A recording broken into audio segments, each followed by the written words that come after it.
Hello everyone, good morning all of you. कैसे हैं आप सब? आई होप सब अच्छे होंगे और आपकी स्टडी भी बहुत अच्छी चल रही होगी। और मेरे दिन की शुरुआत हो गई थी सुबह 4:30 बजे से और मैंने फिर 5 बजे से पढ़ना शुरू कर दिया था, और जिसमें मैंने 1 डेढ़ घंटे की स्टडी कर ली थी। और फिर मैं आ गई थी किचन में खाना बनाने के लिए, क्योंकि बेटी को और हस्बैंड को अपने अपने काम पे जाना होता है। और तो चलिए मैं अपना इंट्रोडक्शन दे देती हूँ। मेरा नाम है छाया चौहान और मैं एक हाउसवाइफ हूँ, एक टीचिंग एस्पिरेंट हूँ। मैंने 2018 में बीएड कंप्लीट कर लिया था। मेरा सीटेट 2019 में क्वालिफाई हो गया था। और अब मैं अपने लिए बनाने लगी थी चाय, और चाय बनाकर फिर मैं पढ़ने बैठ गई थी, क्योंकि मैंने जल्दी घर का काम निपटा लिया था और उसके बाद मैं पढ़ने बैठ गई थी।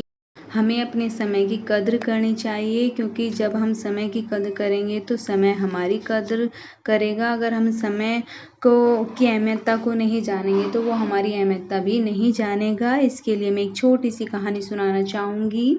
एक छोटे से गांव में एक लड़का रहता था, जो कि बहुत ही आलसी था, हर समय काम को टालता रहता था।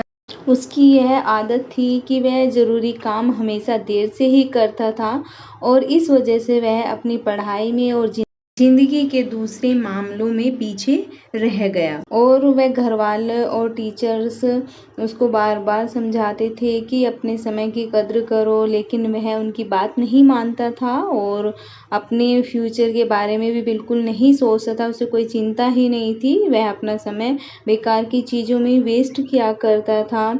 एक दिन उनके गांव में एक बुद्धिमान व्यक्ति आए। वे अपने ज्ञान और साहस के लिए बड़े ही प्रसिद्ध थे, तो सब लोग उनसे मिलने के लिए गए। तो उसने भी सोचा, चलो मैं भी मिलने के लिए जाता हूँ और मैं भी अपनी समस्याएं रखूँगा, क्या पता मुझे भी कुछ सॉल्यूशन मिल जाए और वह भी अपने दोस्तों की तरह आगे निकल जाए। और वो उनसे मिलने के लिए गया। जब उसकी बारी आई तो उसने उन बुद्धिमान व्यक्ति के पास जाकर कहा, कृपया मेरी मदद करो, मैं अपनी ज़िंदगी में हार गया हूँ। मैं अपने दोस्तों और क्लासमेट से हर फील्ड में पीछे रह गया हूँ। मैं सबसे आगे निकलना चाहता हूँ और सबसे अच्छा बनना चाहता हूँ। कृपया मुझे बताएं कि मैं कैसे कर सकता हूँ।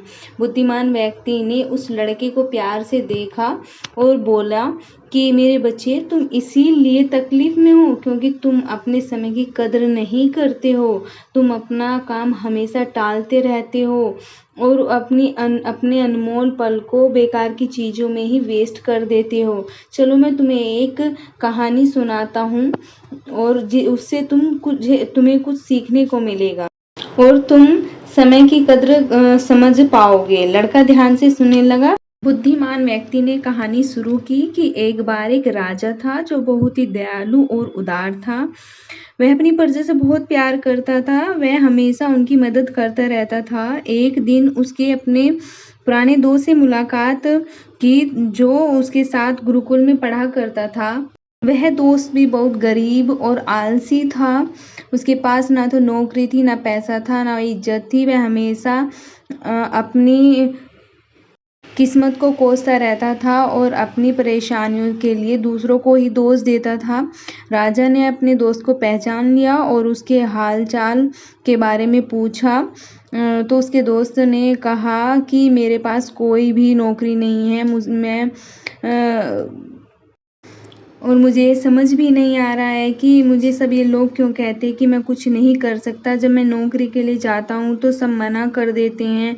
मेरे दुश्मनों ने भी सबको बता दिया है कि मैं कभी भी कायम अपना समय पर नहीं करता हूँ। मैं समझ नहीं पा रहा हूँ कि मैं क्या करूँ। राजा ने कहा, चलो मैं एक समझौता करता हूँ। तुम सूर्यास्त होने से पहले मेरे खजाने में जाकर जितना सोना हो सके, जितना तुम्हारा मन है उतना ले लेना और वह सब तुम्हारा होगा। दोस्त बड़ा खुश हुआ और राजा का शुक्रिया अदा किया, और वह तेजी से अपने घर की ओर चला गया और अपनी पत्नी से सारी बात बताई। तो उसकी पत्नी ने कहा, चलो अब तुम्हारा समय आ गया है और तुम अपना धन सोना ले आओ। तो उसने कहा, नहीं, अभी मुझे भूख लगी है कि मुझे तो खाना खाना है, तुम मेरे लिए खाना बनाओ और तब जाऊँगा। वो खाना बना के उसे दे देती है, खा लेता। वो कह रहा है, मुझे नींद आने लगी है, पहले मैं सो जाता हूँ थोड़ी देर, फिर फिर वो सो जाता, सोचता था जल्दी उठ जाऊँगा, लेकिन वो 2-3 घंटे से पहले नहीं उठता है और जब वो उठता है तो दोपहर हो गई होती है। और फिर वह उठा और कुछ बोरियां उठाई और राजा के खजाने की तरफ चल दिया। और रास्ते में बहुत तेज धूप थी और उसको गर्मी भी लग रही थी। उसने सोचा थोड़ा पेड़ के नीचे आराम कर लेता हूँ, फिर आगे बढ़ता हूँ। वह पेड़ के नीचे बैठ गया और जहाँ बैठा उसे थोड़ी हल्की हल्की हवा चल रही थी, मौसम अच्छा था। जैसे ही वो पेड़ के नीचे बैठा फिर से उसको नींद आ गई, वो फिर से सो गया और वहाँ पर भी वो 3-4 घंटे सो गया। और जब उसकी आँख खुली तो शाम हो चुकी थी और सूर्यास्त होने ही वाला था। वह जल्दी से उठकर दौड़ता हुआ महल की तरफ गया, लेकिन देर हो चुकी थी। सूर्यास्त हो चुका था और महल के गेट भी बंद हो गए थे। आलसी आदमी वहीं निराश खड़ा रह गया। उसने अपना जो समय था, जो मौका था, वो खो दिया, क्योंकि उसने समय की कद्र नहीं की। बुद्धिमान व्यक्ति ने कहानी को ख़त्म की और लड़का चुप था। अब वह भी अपनी गलती को समझ चुका था और उसने अपने ऊपर शर्म आने लग रही थी उसको भी।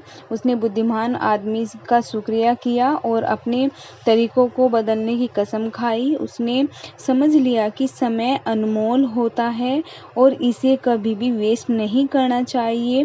वह घर वापस गया और अपने लक्ष्य के लिए मेहनत करने लगा और अपना जो पहले हर काम को टालता था, वो उसने काम को टालना भी बंद कर दिया और ज़्यादा से ज़्यादा प्रोडक्टिव बन गया। उसने अपने दोस्तों और परिवार में भी अपनी इज्जत पा ली और खुशी पाई और अपनी ज़िंदगी में वो आगे बढ़ गया। हमारी ज़िंदगी में अगर हम देखें तो समय जो है एक सोने की तरह होता है। यह सबसे अनमोल चीज़ है जो हमारे पास होता है। ज़िंदगी में समय सिर्फ लिमिटेड ही होता है। हमें इसे समझदारी से और प्रोडक्टिविटी के साथ ही इस्तेमाल करना चाहिए। हम अपना समय बेकार की चीज़ों में वेस्ट नहीं करना चाहिए, बल्कि उन चीज़ों पर ध्यान देना चाहिए जो मायने रखती हैं। हमें अपने काम और कार्यों को टालना नहीं चाहिए, बल्कि समय पर अच्छी तरह से काम करना चाहिए। एक कहावत है, अगर तुम अपने समय की कद्र करोगे तो समय तुम्हारी कद्र करेगा, लेकिन अगर तुम अपने समय को बर्बाद कर दोगे तो समय तुम्हारी ज़िंदगी को बर्बाद कर देगा। हम ज़िंदगी में कुछ भी हासिल कर सकते हैं अगर हम अपने समय का सही उपयोग करते हैं, लेकिन अगर हम अपने समय को वेस्ट करते हैं तो हम अपने मौके को खो देंगे और बाद में हमें पछताना ही होता है। एक यात्री से 1 मिनट का महत्व समझ सकते हैं, जो अपनी ट्रेन 1 मिनट के फ़र्क से मिस कर गया। एक स्टूडेंट से 1 साल का महत्व समझ सकते हैं, जो अपने वार्षिक एग्ज़ाम में फ़ेल हो गया। जो लोग समय की कद्र करते हैं वह ज़िंदगी में सब कुछ पा सकते हैं। जो अपने समय की कद्र नहीं कर सकता, वह अपनी ज़िंदगी में कुछ भी नहीं हासिल कर सकता है।